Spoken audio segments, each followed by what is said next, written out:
Welcome to the SOAR Show. I'm Kathleen. I'm Rebecca. And I'm Carrie, and today we're talking about leave it at the door, please. I like it. We'll get to what all that can mean here just shortly, but first our words of the day, and we're at the park. Yeah, so we hope you can hear us. It's windy out here today. Yeah, we're using our outdoor voices and getting fresh air. What's your word, Rebecca? My word is release.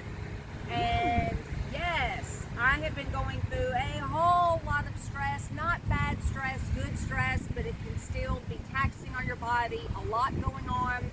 So what I'm visualizing in my mind is the scene out of that movie from Parenthood with Steve Martin at the end. And it shows him and he's on a roller coaster and he feels like he's going to throw up. Well, at some point you got to just release and enjoy the ride. And that's what I'm doing. I'm enjoying the ride. So I think my word's really good with yours, because my word is age, and I don't think there's anyone who doesn't always have a problem with their current age. I mean, if you're 12, you want to be 16. If you're 16, you want to be 21. If you're 21, you don't want 30 to get here. And then when you're 50, you wish you were 30. And when you're 60, you're like, damn, why didn't I enjoy 45? I was too busy wishing I was 30. Like, we never enjoy our age. And there's so much beauty in the moment of wherever we are in our life. So stop and be okay with your age. Release. That's a good one. Which made me think of the 2 weeks ago, you were talking about finally just like, I love who I am. I really my hair like I wanted. No hair anyway. My word also coincides with my current event. I love word of the day because sometimes I can come up with a new word or learn a new word, and today's one of those days. And my word is derecho. Derecho.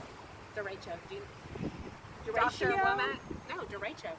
So Did not know derecho. okay, well this was my current event. You know, I struggle to find things that aren't COVID related because I think we're all done with that. So the derecho is the weather pattern that we had Monday night.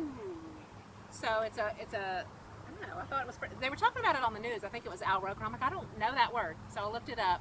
It's that prolonged, very wide system that spawns tornadoes. You know, we had all that strong wind and stuff coming through.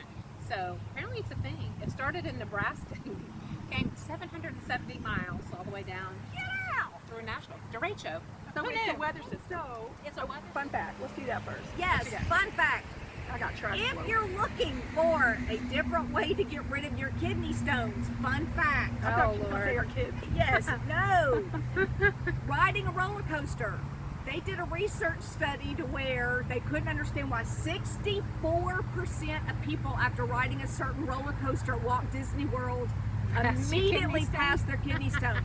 But it has to be the roller coaster that jerks you side to side, not like a loop to loop. 64% passed that kidney stone right after the ride. Yeah. Get yourself swishing. Get yourself swishing. Yeah. That sounds like a good way to get your baby out. Yeah. Too. Yeah.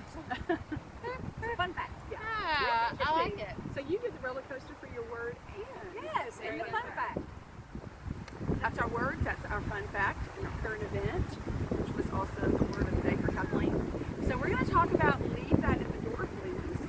Right now we're all real estate agents. We're all being reminded, you know, with coronavirus, when we're showing houses, everybody wants you to leave your shoes outside. Our shoes carry a lot of germs. Yeah. So everybody wants you to leave your shoes outside, and it just made us think that that's a good topic because there's a lot of things we should probably leave at the door. Well, I mean, well, I shouldn't say some. A lot of people, their home is their sanctuary where you go to relax and be work behind. A lot of us are working from home nowadays too, so That's a great point right there. That Yeah. makes it a little difficult. it does.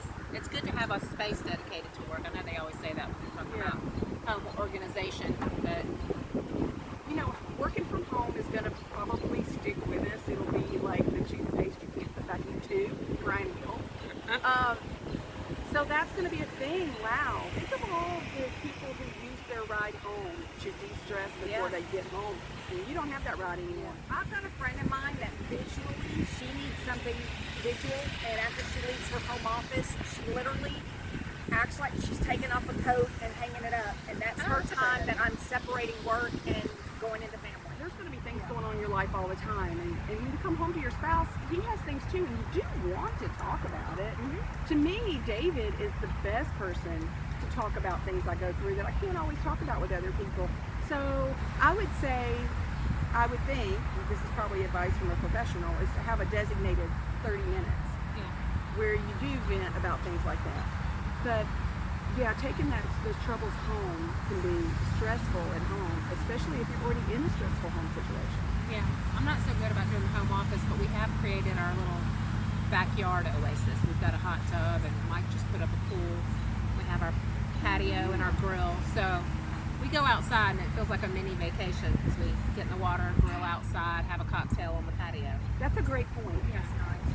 So I think for this new work from home thing, that's good to have designated, like, we will not talk about problems out by the oasis. There you go. We will only talk house family at the table, and we will only talk business if we walk into one of our offices.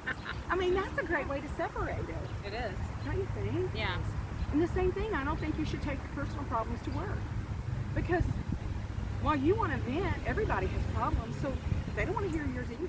I think there's a fine line. You can share, because we're all human, and especially with us, we all kind of want to support each other in our personal lives, but it can become burdensome Yeah, when you don't someone wanna- unloads on you all the time. Exactly. Let me say this. And so we have these little cute little flowers here as our centerpiece. And something similar, Rebecca, that you just said about your friend with hanging up the coat. What you just did is what I want you to take that flower home and do. Has anyone ever heard of the trouble tree? Okay, there's a story called the Trouble Tree, and it's about this man who had just gotten a new job to help another man refinish his farmhouse. Well, his first day on the job, the man that got hired, he had a flat tire when he went out. His electric saw quit on him during the day, and then when it was time to finally go home after the stressful day, his little old truck wouldn't start. Well, the boss said, "Let me give you a ride home." So when they got home, the man said to the boss, "Would you like to come in and meet my family?" And the boss said yes. So when they got out of the truck, the man that had the bad day stopped on the front porch, and there was a little tree off to the side. And he took his fingertips and he put it on the tree. And then he went inside. And the boss said that everything about that man changed as soon as he went inside. And he hugged his family, and they had a wonderful few hours. And when they came back out and he was leaving, he said, "Tell me about that tree. What happened?" He said, "I hang my troubles on that tree every day when I come home. I don't take them into my family." He said, "I cannot avoid troubles at work, but I can avoid taking them home to my family." He said, "And when I come back out the front door to go to work the next day, I pick my troubles back up." He said, "But it never seems like there's as many on the tree in the morning that I hung up there on the night All before." right. I love I'm it. doing it. I'm love doing it. That's it. y'all's trouble tree. I'm doing it. So these are for us to take home and set by our front door.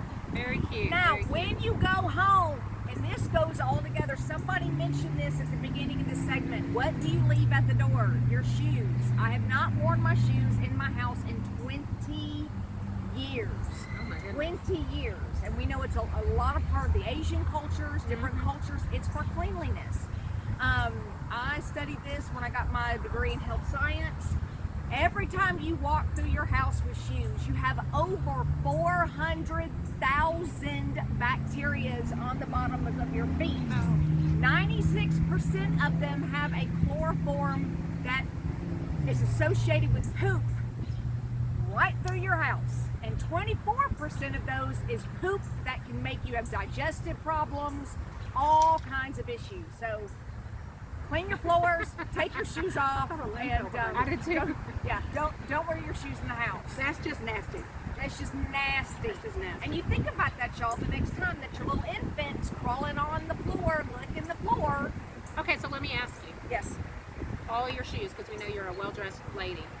Do you keep them like in shoe boxes in your closet and then just carry them out of the house? Yes, or I will go into our little mud room, into our laundry room, and I'll wipe off the bottoms of them or wash off the bottoms of them and put them in my closet. See, yes, because Absolutely. You just have, but once you get into a routine of doing it, it's a routine. yeah, I have a client that she really encouraged that, especially when this all broke out back in February, the end of February. She saw it coming. I'm like, "What are you talking about?" But she said, "Don't wear your shoes in the house. Leave them outside your door." But I thought the same thing as you, Kathleen. Well, I mean, like, keep you your gotta 400 carry them shoes. in and throw them in your closet. So then you Well, put it in anyway. I was just envisioning, did you keep like all of your 400 shoes in the garage, or Nope, are they're in the closet. You're carrying them They're in. in the closet. And that is another thing you've told us, I don't know if you've mentioned it on the show before, but your pocketbook, the bottom of your Yes, pocketbook. bottom of your pocketbook. Don't put it on the floor. If you see Rebecca's purse on the floor, the world it's ending. That's the last day. Yeah, the world, it's done. But anyway, Yeah, that was if you helpful. have asthma or respiratory problems, you will not believe how it will help you just by not wearing your shoes in the house. Yeah, That's really so. that's an awesome tip. I'm gonna see if I can work that out. We'll see. All right, so fun tip: get rid of your kidney stones by riding a roller coaster. Yeah. Yes. Derecho. Derecho.